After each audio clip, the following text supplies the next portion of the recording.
pony, Twilight Sparkle, and the Crystal Heart Spell by G.M. Barrow. So let's start with chapter 1.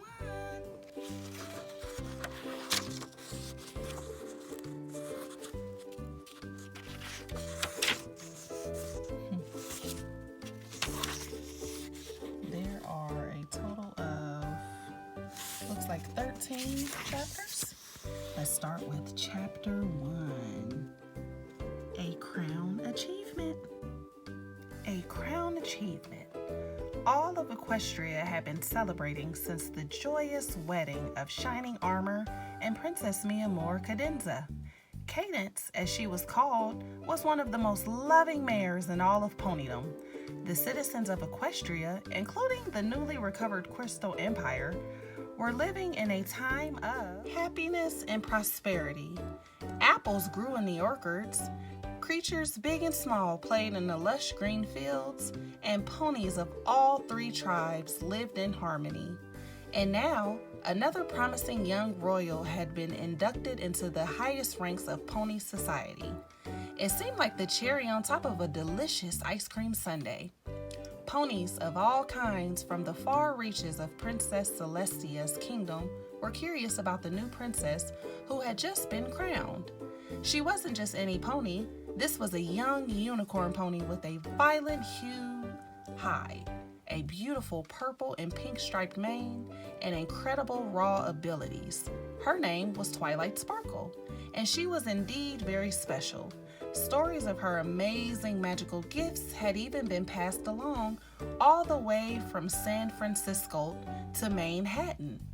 These tales had started to become legendary, especially the one about the time she took on the formidable Ursa Minor on her own, or better yet, the time she defeated the evil Queen Chrysalis in order to save the royal court of Kennerlot. Every pony was excited to see what wonders had accompanied such a unique princess's reign. Twilight was excited too. Not only did she bear an esteemed new title, but she had earned something unique as well. Twilight had received her very own set of wings, real Pegasus wings. She was officially a part of a special breed of pony called an alicorn. This meant that Twilight was now able to harness the magical powers of the unicorns, the flight abilities of the Pegasi, and the strength of a good, true heart of an earth pony. She was becoming more like her mentor, the talented and kind Princess Celestia, every day.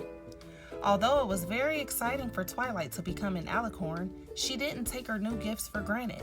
It was an honor to become part of something so rare and exclusive. She didn't care about all the shiny jewels and castle quarters she'd been given as part of the job. Twilight was happy to remain in Ponyville for now. She loved to spend time studying in her library with Spike, the baby dragon who was her #1 assistant, and having barrels of fun with her best friends. Luxurious castle furnishings could wait. Ever since Princess Celestia had sent Twilight away from Kennerlot to study and learn the magic of friendship, she had really felt that Ponyville was her true home. Twilight was uncertain how she would feel if she had to leave, and ruling her own kingdom, that was another story.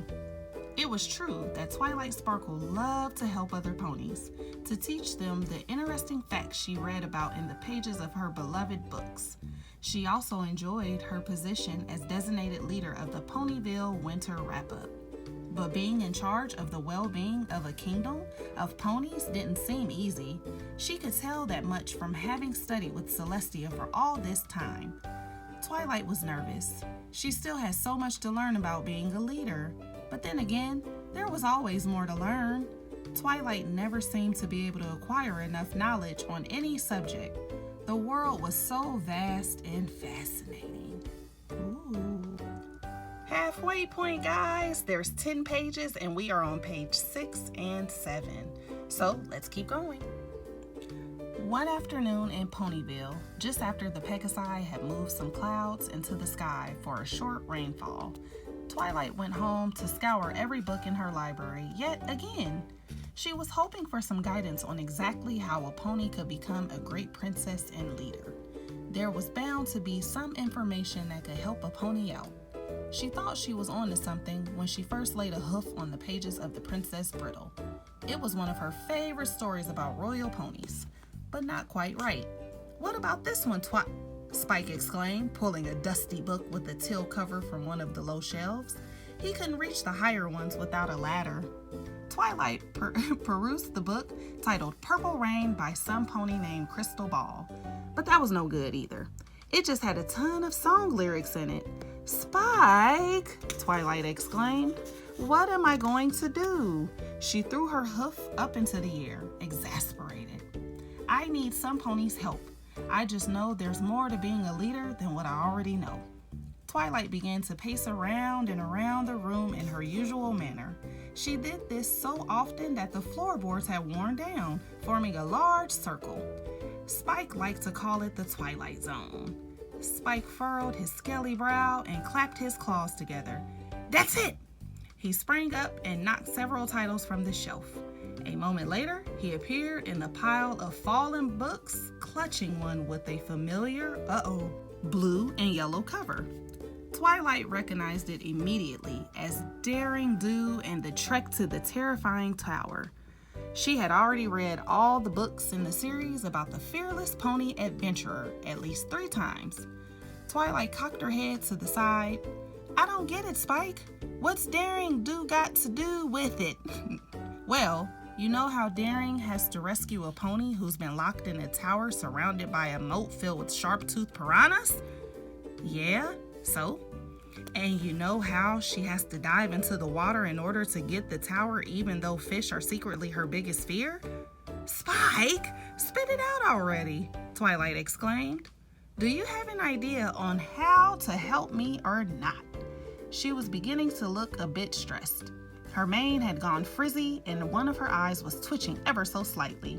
Twilight took her responsibilities very seriously. Sometimes too seriously. Well, basically, Daring Do wants to overcome her fears once and for all. So she asked some older ex-adventurer ponies, like Professor A.B. Ravenhoof, for tips on how to do it. Spike spread his short arms wide in triumph. Aha! It was so obvious to Twilight now. She needed guidance.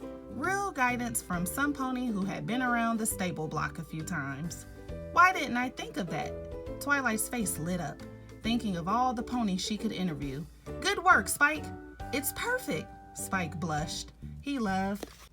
Thank you for joining us for Chapter 1 of My Little Pony, Twilight Sparkle, and the Crystal Heart Spell. We'll start with Chapter 2 next week, guys.